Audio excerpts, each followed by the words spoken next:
Bienvenue sur votre nouveau rendez-vous Enjeu sur Banamekili, votre nouveau rendez-vous de décryptage de l'actualité politique, diplomatique et géostratégique. Surtout, soyez fidèles. Chers spectateurs, bonjour. Aujourd'hui, nous avons 7 points que nous allons développer. Le premier concernera la guerre au Nord Kivu. Le deuxième, la paix et la sécurité dans les Grands Lacs. Et le troisième, concernera les propos de l'ambassadeur itinérant de Joseph Kabila. En quatrième point, nous parlerons du voyage de M. Kamere au Kivu. Et en cinquième point, du voyage du ministre de la coopération belge au Congo qui veut apporter une aide pour les élections. En sixième point, nous parlerons de Médecins sans frontières. Et pour terminer, nous allons parler de l'économie de la GECAMINE qui fait un appel de fonds. Sans plus tarder, nous commençons. Papa Henri, bonjour. Bonjour, Jacques. Aujourd'hui, nous avons 8 points que nous allons développer. Nous commençons sans plus tarder par le premier point. Au Nord Kivu, encore un convoi de la MONUSCO a été attaqué. Il y a eu 6 militaires de la MONUSCO qui ont été blessés. Alors la question qu'on se pose, c'est pourquoi les autorités congolaises parlent de la fin de la guerre pendant qu'il y a toujours des attaques par-ci et là. Alors, qu'est-ce qu'on peut dire? On peut légitimement penser qu'après la débâcle du M23, dans l'esprit des autorités congolaises, les aspects sécuritaires sont désormais sous-traités par la brigade d'intervention et donc la MONUSCO. Et donc, il y a des zones dans lesquelles les troupes congolaises ne sont pas engagées contre les forces négatives, ce qui fait que dans l'état actuel des choses, on voit très bien que c'est la mission onusienne qui est beaucoup plus exposée. C'est un peu dommage parce qu'un État digne de ce nom doit bâtir une armée qui soit en capacité de protéger sa population. Je trouve un peu maladroit de la part des autorités congolaises de faire un peu l'autruche comme s'il y avait des zones prioritaires par rapport à d'autres, alors qu'en réalité, le malaise sécuritaire est présent et ressenti fortement par les populations en divers endroits. Petite précision pour vous dire que l'état-major général a communiqué au sujet de l'avancée de nos troupes face notamment au Maï-Maï et à la PCLS. C'est une bonne nouvelle, mais je garde quand même en mémoire que plus l'état-major de l'armée communiquait, et moins les résultats étaient au rendez-vous. Donc je pense qu'il vaut mieux, en tout cas sur ce point-là, observer la plus grande prudence et relever que pour l'instant, c'est bien la MONUSCO et donc sa brigade d'intervention qui fait le job. Mais si on regarde bien, en voyant la situation actuelle, on peut quand même dire que on dirait que ceux qui veulent la balkanisation du Congo, ceux qui manient les ficelles de cette guerre, n'auraient-ils pas juste enlevé les interlocuteurs qu'on voyait avant, comme Sultan Makenga et tout, pour qu'aujourd'hui, en fait, c'est devenu en fait des attaques fantômes. On ne sait plus qui attaque qui, et ainsi, dans les rapports, on ne doit plus sanctionner telle personne, ce n'est plus des individus qu'on doit sanctionner, c'est devenu juste une nébuleuse ou un groupe qu'on appelle ADF Nalou, on ne sait pas qui est à la tête, qui est le chef, qui est le commandant, et en fait, on retourne à la case départ, en fait. Alors, ce qu'il y a de nouveau dans la situation actuelle, c'est qu'effectivement, la brigade d'intervention a mené, via ses hélicoptères, des offensives contre des positions ADF Nalou, même si à titre personnel, je pense que c'est devenu une nébuleuse, un attrape-tout, regroupant un certain nombre de forces négatives, probablement en perte de repères, mais soucieux de se remobiliser. Et de ce point de vue-là, c'est quand même assez étonnant de voir que dans le même temps, Kinshasa communique sur cette affaire comme s'il s'agissait d'une victoire, alors que aujourd'hui, notre armée aurait pu, je dis bien, aurait pu monter au créneau et faire ce boulot. Alors, dernière chose qu'il faut peut-être rappeler, ce qu'il y a de nouveau à l'heure actuelle, c'est qu'on n'a pas identifié un leader rebelle, un chef rebelle, un seigneur de guerre, quel qu'il soit, et qui serait focalisé, sur laquelle serait focalisée l'attention de la MONUSCO et donc de l'armée nationale. Nous avons plutôt des groupes qui ont profité de la médiatisation, de la surmédiatisation du M23 pour reprendre du service, et le travail et tout le défi à l'heure actuelle consiste pour la brigade d'intervention, en soutien avec l'armée congolaise, de neutraliser ces poches de résistance. Alors, dernier mot concernant cette affaire. J'aimerais quand même qu'on puisse s'attaquer à un point bien précis. Oui. C'est que ces gens-là, ces groupes-là, n'attaquent pas pour un objectif bien précis. Ils attaquent pour tuer juste la population, puisqu'on ne fait que massacrer la population. Donc je veux quand même qu'on pointe du doigt qu'il y a un objectif derrière. Donc l'objectif est d'éliminer la population. Puisque c'est toujours, après un mois, on a toujours un rapport, 70 villageois ont été tués, 200 villages ont été brûlés, c'est systématique, ce n'est que ça leur objectif. Mais ce n'est pas nouveau, hein. C'est un phénomène récurrent. C'est pas nouveau, mais nous devons quand même C'est un phénomène récurrent que nous connaissons, face auquel Kinshasa semble malheureusement impuissant, puisque visiblement Kinshasa préfère mobiliser des fonds pour autre chose plutôt que de soutenir nos vaillants soldats sur le front. Ça, c'est sa responsabilité.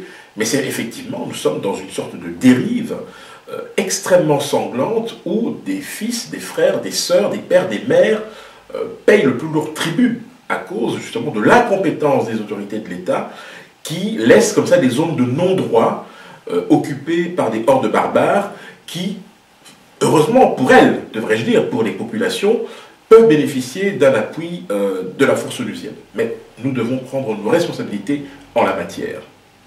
Paix et sécurité dans les Grands Lacs, nous voyons que Luanda s'implique. Et que peut-on attendre de la présidence angolaise au sein du CIRGL? Alors, la conférence internationale pour la région des Grands Lacs, comme vous le savez, regroupe 11 pays.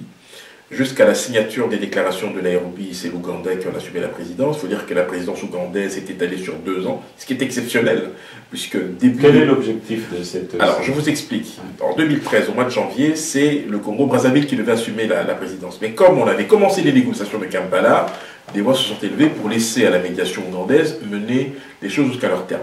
Donc là, maintenant, c'est l'Angola. L'Angola qui est membre de la CIRGL et qui donc va assumer cette présidence. Alors, il n'y a pas grand-chose à en attendre. Parce que, bon, d'abord, l'Angola est déjà en soi une puissance sous-régionale qui a un certain nombre d'intérêts à préserver et à défendre, mais surtout, il faudra que l'Angola puisse se départir d'une image extrêmement négative qui lui a été collée, à juste titre d'ailleurs, par les Congolais. Il faut quand même se souvenir de Kaemba et tous ces villages qui avaient été occupés pendant quelque temps par les troupes ougandaises, mais on signale également de nombreuses incursions assez régulière d'ailleurs, des troupes angolaises sur le territoire congolais, parce que l'on sait qu'il y a eu un froid entre les deux pays suite au basculement stratégique opéré par Joseph Kabila, notamment en 2009, lorsqu'il a autorisé l'armée rwandaise et l'armée ougandaise à venir opérer sur le territoire national à la faveur de l'opération Umoja-Wetu. Donc, moi, je n'en attends pas grand-chose. Je pense que l'Angola va simplement gérer le quotidien de la CIRGL et prendre des initiatives ponctuelles pour simplement rappeler qu'elle assume la présidence en exercice de cette organisation. Alors, dernière petite chose, il faut rappeler que ce sont ces 11 pays qui sont également signataires des fameux accords cadres d'Addis Abeba dont on cherche encore aujourd'hui à en identifier les résultats. L'ambassadeur de Joseph Kabila, Séraphin Ngouèche, a déclaré que la RDC était le pays qui faisait le plus en termes militaires en Centrafrique. Vous pouvez nous en dire comment et pourquoi? Nous sommes heureux d'apprendre que le Congo démocratique est une grande puissance régionale. Il faut être sérieux. En réalité, la RDC, membre notamment de l'ex-FOMAC, qu'on appelle maintenant MISCA, a dépêché des troupes, je crois environ 800 hommes, pour venir en appui de la mission conjointe ONU ainsi que de la force de maintien de la paix, donc de la CIAC. Alors, il est vrai que nous avons des hommes là-bas sur place. Nous avons eu, en tout cas à titre personnel, à dénoncer le fait qu'il y avait des zones instables sur le territoire national et qu'il aurait été beaucoup plus judicieux de déployer des hommes de troupes dans ces zones-là pour sécuriser la population. Un choix différent a été fait, je pense pour des raisons de prestige personnel. Je pense que l'ambassadeur itinérant s'est montré un peu trop enthousiaste et il convient simplement de dire que d'autres pays comme le Rwanda, le Burundi et d'autres pays de la sous-région ont dépêché des troupes et ça les dispense évidemment de faire ce genre de commentaires qui en réalité dénotent une certaine faiblesse et une certaine fébrilité dans le chef des autorités congolaises par rapport à ce qui se passe en Centrafrique. Ok. Quatrième point, donc le président Vital Kamerhe de l'UNC se trouve toujours bloqué à Bukavu.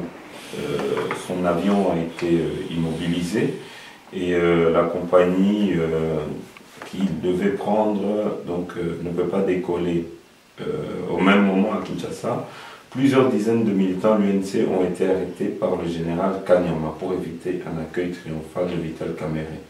S'agit-il d'une coïncidence?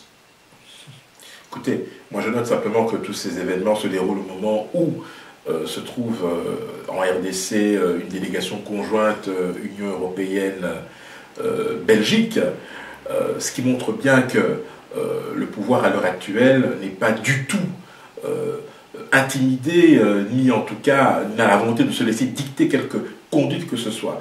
En réalité, si ce que vous venez de décrire se confirmait, en tout cas ce qui est certain c'est que M. Kamerhe n'a pas pu voyager hier. Mais ça commence à devenir trop.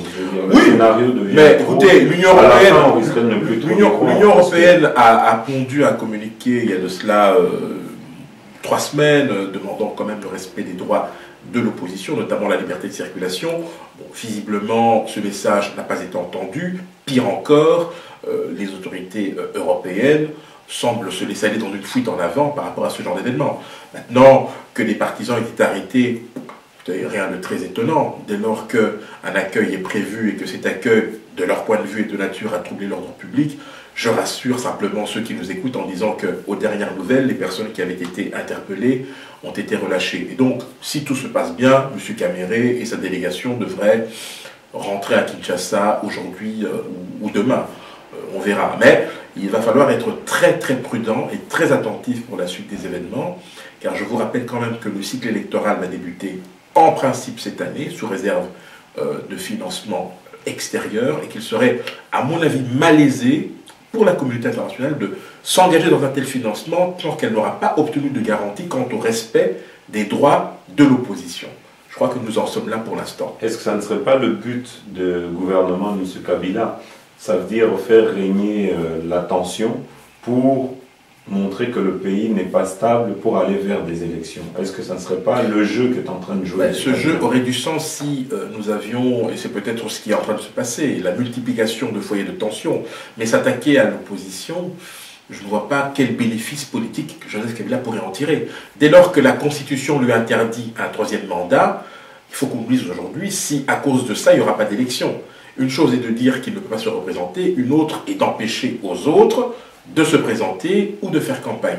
Je pense qu'il va falloir résoudre cette contradiction et revenir quand même à des fondamentaux dignes d'un État qui se respecte, parce que sans ça, je pense que nous allons devant de sérieux problèmes.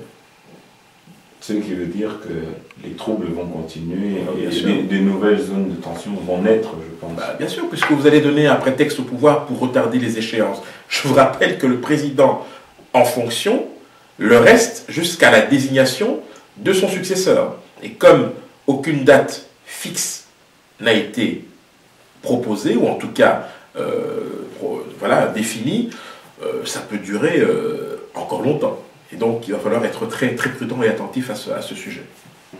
5e point, donc le ministre de la coopération belge qui séjournait à Kinshasa en début de semaine a déclaré que l'Union européenne était prête à financer les prochaines échéances électorales. Qu'est-ce que faut-il en penser? Bon, je l'ai rappelé tout à l'heure, le ministre de la coopération se trouve en ce moment où il envoie de quitter la sous-région avec le commissaire européen au développement qui, lui, a annoncé une aide de 620 millions d'euros sur 5 ans, officiellement pour... Les États-Unis aussi voulaient aider, je pense. Oui, mais là, pour l'instant, il y a cette aide-là et il y a cette intention manifestée par l'Union européenne de pouvoir contribuer au financement. Mais il y a, et c'est peut-être, on va dire, un début de conditionnalité, un souci, un souhait de la part des autorités européennes qui sont toujours dans la langue de bois, comme on le sait, la diplomatie c'est un peu ça, les belles intentions, etc. C'est qu'il y ait un véritable dialogue politique. Alors, est-ce à dire que dans l'entendement de l'Union européenne, les concertations nationales n'ont pas été une garantie de dialogue, j'allais dire, inclusif? On le verra.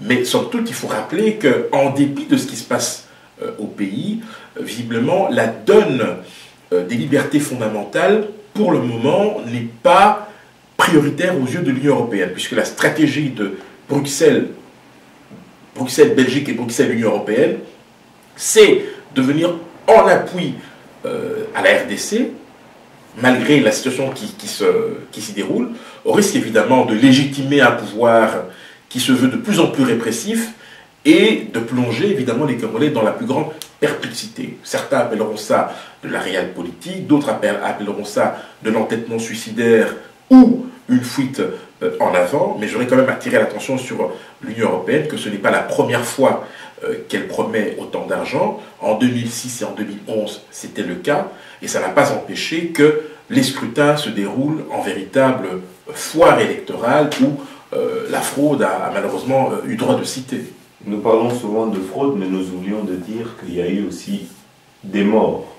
Et je rappelle la situation qui s'est passée en Ukraine. Nous avons vu les États-Unis, l'Union européenne s'empresser de condamner Yanukovych pour les manifestants qui ont été tués. Mais nous voyons que de la même manière au Congo, ce qui s'est passé n'a pas du tout été... ça n'a choqué personne en fait. Mais dans l'esprit de l'Union européenne et de la Belgique, il y a deux poids, deux mesures. Le pays est sur la bonne voie. C'est ce qui se dit. C'est un peu comme si on disait aujourd'hui que la guerre est terminée, que le pays est véritablement sur les rails, etc. Je crois que c'est vraiment se mettre des œillères et ne pas voir réellement ce qui se passe. Peut-être qu'ils ne veulent pas voir ce qui se passe. C'est probable, c'est tout à fait probable. Mais j'en appelle vraiment à un peu plus de lucidité. Parce que au niveau de la symbolique, quand vous dégagez autant de marge de manœuvre financière en faveur du pays, il est normal de ne pas sanctionner les populations qui en ont le plus besoin, mais vous devez savoir aussi que sur le plan politique et diplomatique, vous apportez sur un plateau d'argent une victoire à un régime qui ne le mérite pas et qui multiplie précisément les entraves vis-à-vis soit de l'opposition ou soit de sa propre population. Donc il faut être très prudent à ce niveau-là. Regardez, malgré les velléités russes, l'Union européenne s'est refusée de voter des sanctions contre Moscou. Seuls les États-Unis ont pris des mesures de rétorsion, ce qui montre bien la difficulté. C'est un peu normal, le gaz européen dépend étroitement de la Russie, ce même gaz transitant par l'Ukraine, on peut supposer que l'Union européenne a préféré lever le pied sur ce point-là. Mais pour revenir à la RDC, force est de constater qu'il y a une sorte d'entêtement. Je pense qu'il ne faudrait pas attendre que les morts s'empilent pour que l'Union européenne réagisse. Pour moi, le mal est fait, puisque visiblement, on donne tout sans contrepartie, c'est dommage. L'Union européenne aurait gagné, à mon avis, en crédibilité si elle avait assorti cette aide de certaines conditions, où on exerçait une pression continue sur le régime. Ça n'a pas été fait, je le déplore. Sixième point, Médecins sans frontières, MSF, juge choquante la situation humanitaire dans l'Est de la RDC et demande une aide conséquente pour soulager la population. Pourquoi le gouvernement congolais ne réagit-il pas ?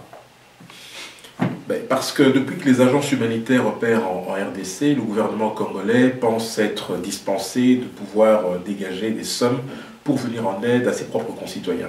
Moi, je suis assez étonné de voir dans un pays qu'il est plus facile de dégager 800 000 $ pour faire une chanson à la gloire du président ou des militaires, ou sortir des sommes folles pour des deuils, bon, aussi respectables soit-il, alors que dans le même temps, des gens souffrent. Vous savez, il y a de cela quelques mois, le PAM, le Programme alimentaire mondial, recherchait $1 million.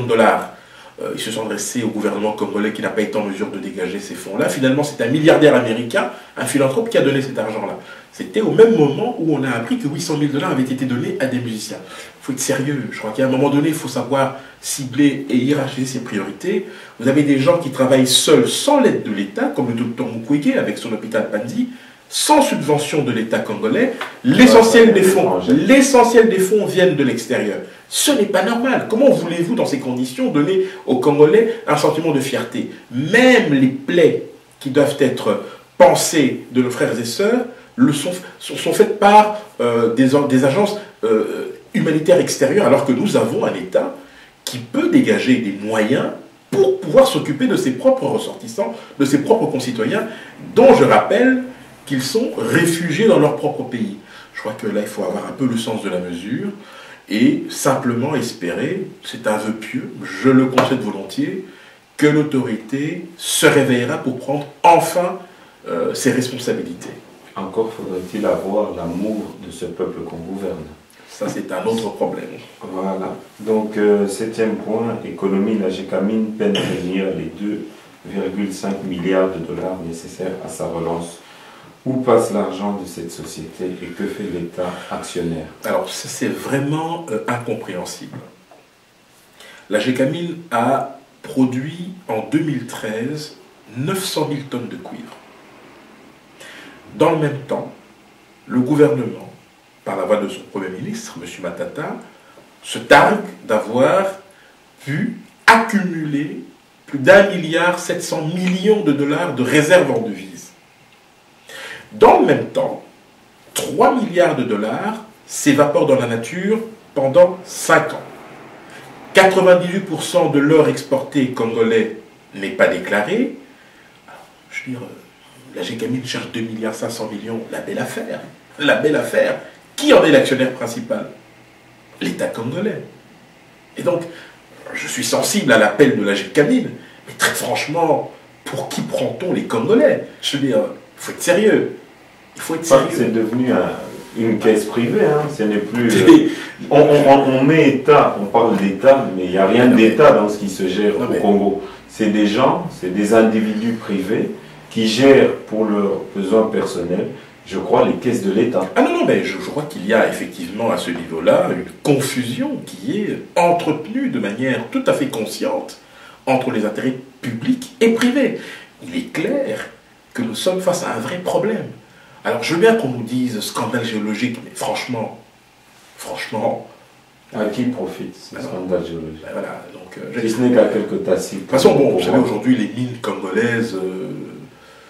bien que localisées géographiquement sur le territoire national, sont gérées par des étrangers. À partir de là, vous donnez une idée, vous pouvez vous forger une opinion quant aux intentions ou aux agendas d'intérêts occultes qui n'auront de cesse de spolier les richesses de la RDC à moindre frais. Et à partir de là, on peut se poser la question de savoir si le gouvernement actuel est réellement en capacité d'assurer ses missions régaliennes à l'aune de ce que je viens d'évoquer. Bon, nous avons fini pour aujourd'hui, mais qu'est-ce que vous pouvez nous dire pour le 2 avril? Il y a M. Kabila et beaucoup de chefs d'État africains qui seront présents ici à Bruxelles. Qu'est-ce que vous pouvez nous en dire? Alors, il s'agit du sommet Union européenne-Afrique, qui réunira une quarantaine de chefs d'État africains, de gouvernement, peut-être un peu plus. Ce n'est pas la première rencontre du genre. À titre personnel, j'ai eu l'occasion d'assister à ce type de rencontre. C'était il y a de cela quelques années, je crois que c'était au Mozambique, si je ne m'abuse. Enfin, toujours est-il que Bruxelles sera la capitale africaine. Alors, qu'est-ce qu'il faut en attendre? Pas grand-chose.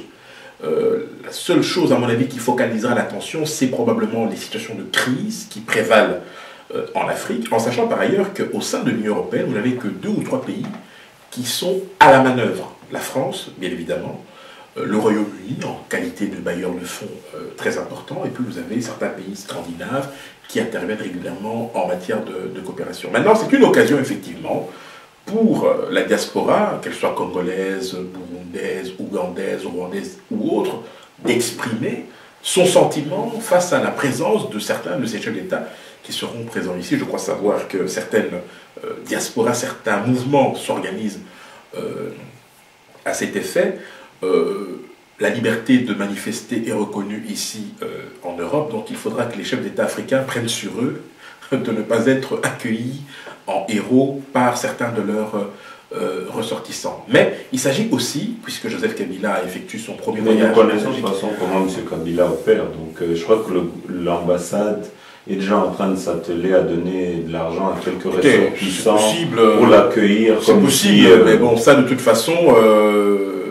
Connaissons ces jeux-là. Vous savez, il y a des gens qui soutiennent Joseph Kabila au Congo, ça ne peut pas vous surprendre, et même à l'étranger. Donc, je pense que ce serait leur faire un mauvais procès que de leur reprocher. C'est leur droit. Mais simplement, il est vrai que ça pose un certain nombre de problèmes, notamment en termes de sécurité pour les autorités belges, mais ça n'enlève en rien le fait que toutes ces diasporas ont le droit légitime d'exprimer leur mécontentement. Et c'est ce qui va vraisemblablement se faire dans un contexte où Joseph Kabila, de toute façon, ayant déjà obtenu de l'Union européenne l'essentiel, c'est-à-dire la promesse d'une aide étalée sur 5 ans et le décaissement d'une aide d'urgence de 140 millions d'euros au titre du 11e Fonds européen de développement, pourra toujours se targuer d'avoir obtenu un résultat palpable. Et puis, ne pas oublier que lorsqu'un chef d'État africain, aussi critiqué soit-il, est reçu à ce niveau, c'est-à-dire au niveau de l'Union européenne, c'est quand même une reconnaissance par rapport à son régime. Donc de ce point de vue-là, il aura de toute façon gagné la partie. Mugabe sera là aussi. Hein.